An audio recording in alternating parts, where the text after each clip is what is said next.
ভর্তা কিন্তু আমরা অনেকভাবে খাই, অনেক রকম খাই। তো এই জায়গার মধ্যে তেল দিই, হুনামরিচ কাঁচামরিচ কিন্তু তারা বাজি লইছি লই হেয়াজ দিছি আর দেশি রুন দিছি বড় সাইজের উগা। আর কাঁচামরিচ কিন্তু ঝাল, হুনামরিচ কিন্তু ঝাল। তো ঝাল ঝাল করে যে ভর্তা বানাই। তো হুনামরিচ ভাজা হয়ে গেছে, কাঁচামরিচও ভাজা হয়ে গেছে, কিন্তু তারা উড়াই হেলাইছি। আর ইয়ান দিয়ে হেয়াজ রুনের এক সাইড করে ইয়ানো ইসা মাছের হুড়ি দিছি। তো ইসা মাছের হুড়ি কিন্তু তারা বালা করে বাসি লইছে, কারণ এটার মধ্যে অনেক ময়লা ছয়লা থাকে।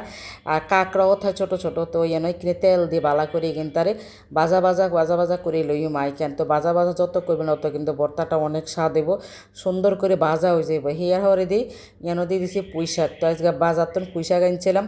তো কই না যে পুঁই শাক দিয়ে ভর্তা বানাইম। তো পুঁই শাকের মধ্যে এখানে নুন দিই, মনে করেন বালা করে কিন্তু তার হানে কিন্তু তার হুয়ে লিছি লই কাঁচামরিচ হুনামরিচের হাডা হুতার মধ্যে বালা করে হিসি বাড়ি লইম আর কি। হিয়ার হরে দিই ইচা মাছের হুড়িও বাড়ি লইম সুন্দর করি। আর ইচা মাছের হুড়িটারে বালা করে বাজি লইলে কিন্তু বাটতে কেন সমস্যা হয় না। তো ইয়ান দিয়ে ইচা মাছের হুড়িও বাট হয়ে গেছে, অনেক পুঁই শাক বাড়ি লইম। আর পুঁই শাকটা বাটতে আমার কাছে এত ভালো লাগছে কনের মতো না। আর আপুরা বাইয়ারা কেন তো ইয়ানো দিয়ে দিছিল নুন দিছি দিয়ে বালা করে কিন্তু মিলাই জিলাই লইম। আর এই ভর্তাটা এত সুস্বাদু, এত স্বাদ হয়েছে। আর আপুরা বাইয়ারা আইজগা কিন্তু কেন আই শুধু এই ভর্তা দিয়ে ভাত খাইছে, কারণ এই ভর্তাটা এতটা স্বাদ হয়েছে। পুঁই শাক দিয়ে চিংড়ি মাছের শুটকির ভর্তা অনেক স্বাদ হয়েছে, অনেক ভালো হয়েছে। আর আপুরা বাইয়ারা আপনারা অবশ্যই